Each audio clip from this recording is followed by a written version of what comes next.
और सीता ऐसे जा रहे थे और जाते वो एक उसमें बैठ के वृक्ष के नीचे एक सेठ वहां पर आया और उसने कहा कि बाबा जी तेरे को भूख लगी होगी। कहा भाई भूख तो लगी जाती है।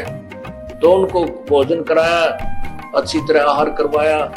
फिर कहने लगा कि इस औरत का तू क्या करेगा बाबा जी, ये दुखी हो रही तेरे साथ, इसको मेरे साथ भेज दे, मुझे दे दे। तो बोला ले जा भाई, तेरा बुलाओ, मैं भी दुखी हो रहा हूं, इस तरह ले जा।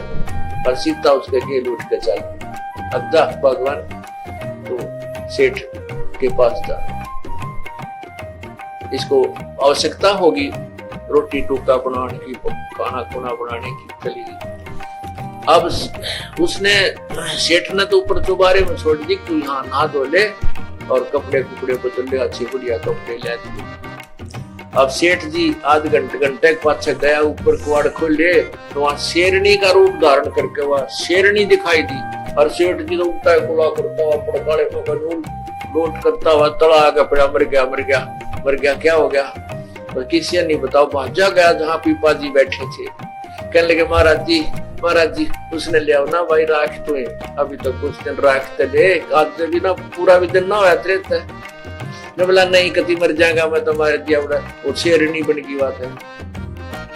जब पीपा गया मैं बोला आजा भगवान, इसे बुद्धि तो बहुत मिल लेंगे अब। इस प्रकार पुण्यात्माओं परमात्मा के नाम पर लगने के बाद कुछ आपत्तियां भी आती हैं, परमात्मा उनकी मदद। आपको एक सच्ची कहानी सुनाने जा रहा हूं जो आपके दिल को छू लेगी। यह कहानी है राजा पीपा की, जिन्होंने आगे संत रामपाल जी महाराज ने कहा अपने जीवन में भक्ति का ऐसा रंग चढ़ाया कि वे इतिहास में अमर हो गए। 14वीं और 15वीं शताब्दी के मध्य राजस्थान में गीगणौर नाम का एक छोटा सा शहर, वर्तमान में नागौर, जहां राजा पीपा राज करते थे, वे एक वीर योद्धा थे जिन्होंने अपनी तलवार से कई बड़े बड़े दुश्मनों को हराया था। लेकिन उनके दिल में एक प्यास थी जो प्रभु के प्रेम से ही बुझ सकती थी। राजा पीपा को माता दुर्गा साक्षात दर्शन दिया करती थी, जिससे उनके मन में मां दुर्गा के प्रति गहरी श्रद्धा थी। वे मानते थे कि उनके राज्य की समृद्धि मां के आशीर्वाद का ही फल है। एक प्रसिद्ध संत रामानंद जी थे, जिन्हें जगत की दृष्टि से कबीर साहिब का गुरु माना जाता था। लेकिन वास्तविकता में कबीर साहिब ने ही उन्हें तत्व ज्ञान का उपदेश दिया था।